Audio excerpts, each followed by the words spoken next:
Kompetisi Liga 2 Grup A saat ini memasuki putaran kedua yang dilakukan di Pekanbaru, Riau.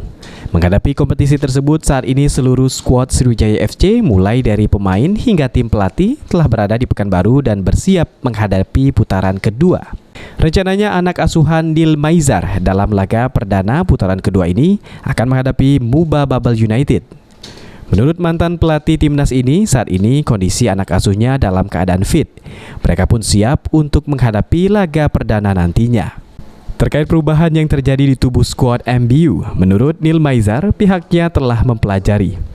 Yang penting anak-anak pagi ini fresh, segar, dan dia siap untuk perang atau main melawan Babel United.